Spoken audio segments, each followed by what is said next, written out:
Bonjour et bienvenue sur la chaîne. C'est reparti pour les vidéos à l'intérieur car il fait évidemment mauvais chez moi. C'est pas plus mal parce que là c'est une vidéo sur la lithothérapie.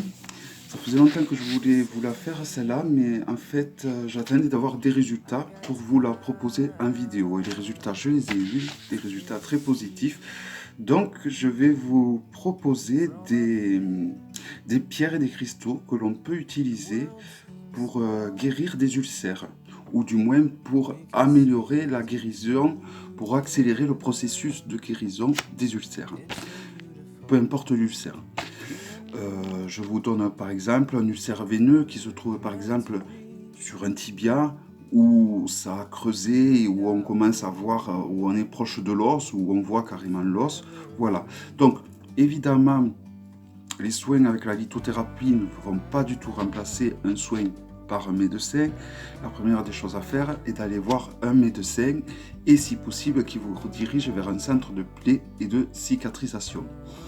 Les soins au niveau de lithothérapie, ça va être un plus que vous pouvez faire pour accélérer le processus de guérison de l'ulcère. Donc, pour l'ulcère, nous allons utiliser une, 2, 3, 4, 5, 6 pierres. Donc d'abord, on va commencer par la rhodysite. Voilà. Alors cette pierre va stimuler les défenses naturelles de notre corps. Elle va stimuler en fait, alors je me suis tout noté parce que je ne retiendrai pas tout. Alors c'est une pierre qui va stimuler déjà le pouvoir des autres pierres, mais surtout elle va stimuler votre propre auto-guérison. Donc c'est une pierre très puissante qu'il ne faut jamais porter plus de 25 minutes dessus. Donc toutes les pierres que je vais vous montrer, donc les 1, 2, 3, 4, 5, 6, les 7 pierres que je vais vous montrer, il y a la rhodysite, la péridote, une topaze impériale, une azurite malachite chrysocole, une apophilite et une blende. Donc toutes ces pierres, vous allez les poser sur l'ulcère. Bien évidemment, vous n'allez pas les mettre directement sur l'ulcère, car si vous vous faites suivre par un corps médical au niveau de l'ulcère, il va y avoir plein de bandages autour de l'ulcère. Donc vous allez poser les pierres sur les bandes. Donc vous allez poser toutes ces pierres sur les bandes entre 25 et 30 minutes. Ne dépassez surtout pas 30 minutes, parce que sinon ça va renvoyer les mauvaises énergies au final. Donc la rhodysite, j'ai du mal à dire le nom, la rhodysite est une pierre assez rare, très petite, vous n'en trouverez pas de plus grosse que ceci.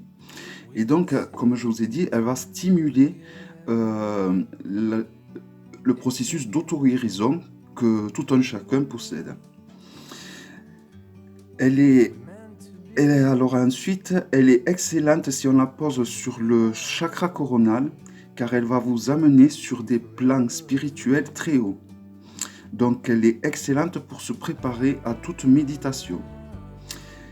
Elle va nous amener dans un état de non-être. Donc c'est très primordial lorsqu'on décide de faire des méditations. Alors grâce à sa puissance de purification, ça en fera un bon accessoire dans les traitements de maladies de dérèglement cellulaire, comme le cancer entre autres, en la posant sur le thymus, qui se trouve à ce niveau-là. Donc toutes les maladies graves, il est bon de la poser au niveau du thymus, car elle va donc faire enclencher le processus d'auto-guérison. Bon, évidemment, je reviens sur ce que j'ai dit au début, il faut toujours se faire suivre par les médecins. C'est pas parce qu'on utilise de la lithothérapie qu'il faut mettre de côté la médecine, loin de là. La lithothérapie, c'est un plus, tout simplement. Mais j'ai suivi quelqu'un qui a des problèmes, donc qui a un ulcère, et j'ai eu des résultats impressionnants avec la lithothérapie. C'est pour ça que du coup, je me suis décidé enfin à faire cette vidéo. Donc il ne faut surtout pas faire d'élixir avec ce genre de pierre, car elle contient du césium, qui est une sorte de poison. Donc il est déconseillé de faire des élixirs et de boire l'eau, donc du coup, de cet élixir. Donc vous posez cette pierre sur la bande où se trouve l'ulcère. Donc ça va en fait permettre de régénérer les cellules mortes, entre autres. Ensuite, le topaze impérial. Le topaze impérial, c'est une pierre qui va favoriser la circulation au niveau des jambes. Elle aide également à la cicatrisation, d'où l'intérêt de s'en servir pour les ulcères. Car les ulcères, c'est par exemple un trou qu'on va avoir là et qui se creuse jusqu'à atteindre l'os. Un peu comme il y a une autre maladie qui... C'est pas des ulcères, ça a un autre nom. Bon, enfin, voilà, ça aide à la cicatrisation. Ça favorise également l'éveil spirituel et ça aide à lâcher prise les personnes qui sont trop dans le matériel. Et les personnes qui vivent donc trop dans le matériel, d'avoir une topaze impériale auprès de elles, ça leur permettra de ne plus être dans le matériel comme elles sont. Donc, rhodésite pour augmenter le processus d'auto-guérison et la régénération des cellules mortes. Le topaze impérial pour accélérer la circulation, surtout si vous avez l'ulcère au niveau des jambes, et en plus pour accélérer la cicatrisation.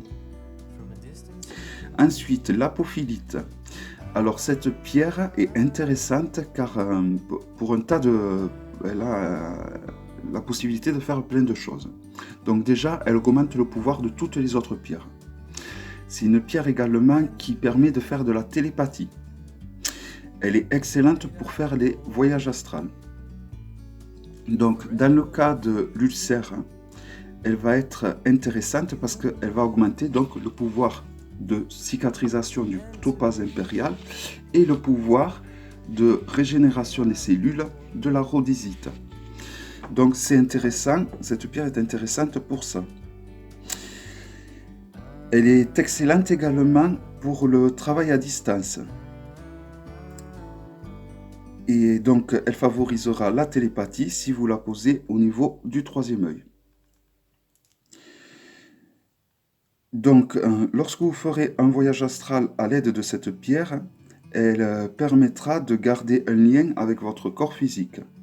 Donc, je reviens au niveau de l'ulcère. L'avantage de l'apophilite pour les ulcères, c'est qu'elle va augmenter le pouvoir de toutes les autres pierres. Ensuite, nous avons la blende, que voici. Donc, la blende déjà a un atout très puissant qui permet d'assimiler les glucides et les protides. Elle équilibre également le taux d'insuline dans le sang, elle stimule la mémoire et affine le discernement.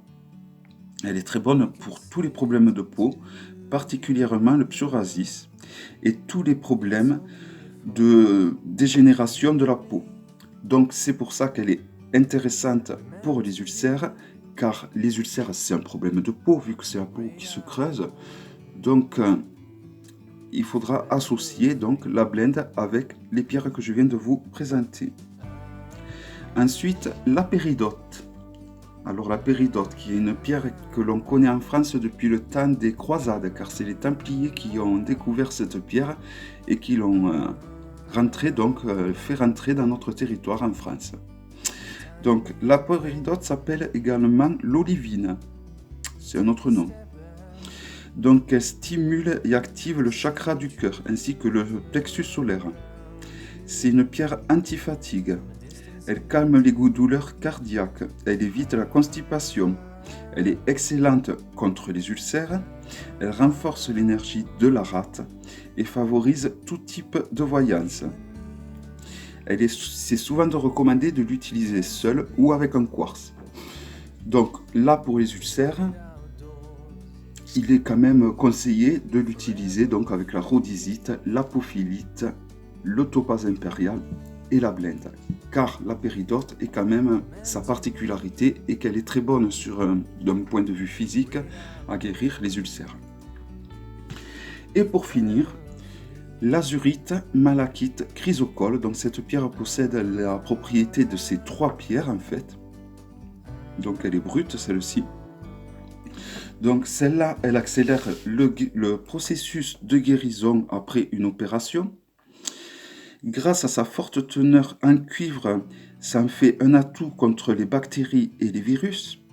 Elle augmente et affine la voyance et également la radiesthésie. C'est une pierre très puissante. Donc, le plus de cette pierre au niveau de l'ulcère, c'est qu'elle va un peu nous protéger au final des bactéries, car elle a une forte teneur en cuivre et que le cuivre élimine les bactéries, voire les virus. C'est pour ça que tous les tuyaux de nos maisons où circule l'eau sont souvent en cuivre, d'ailleurs. Voilà. Voilà, donc c'était une petite vidéo sur les ulcères. Vous pouvez utiliser ces pierres également, c'est le mot que je cherchais tout à l'heure, pour les escarres. Voilà, donc pour les escarres, donc une rhodysite, une topaze impériale, une apophilite, une péridote, une azurite malachite chrysocole, ainsi qu'une blende. Voilà, l'association de toutes ces pierres va faire que ça va accélérer donc la guérison de l'ulcère. Et donc, il faudra que vous posiez ces pierres 20 minutes, entre 20 et 30 minutes tous les jours. Après, évidemment, les purifier tous les jours. Pour les recharger, je vous conseille de les recharger soit avec un pendule, soit au rayon lunaire, ou soit avec de l'eau de source. Et il va falloir que vous fassiez ça tous les jours pendant au moins un mois. Voilà, c'est assez long, c'est assez fastidieux. Mais voilà, ou alors au moins 3 fois par semaine. Mais si vous le faites 3 fois par semaine, du coup, vous augmentez la durée. Et au lieu de le faire un mois, vous le ferez 3 mois. Voilà. Voilà, donc j'espère que cette vidéo vous aura plu. Et donc je vous dis à bientôt pour une prochaine vidéo. Bye bye.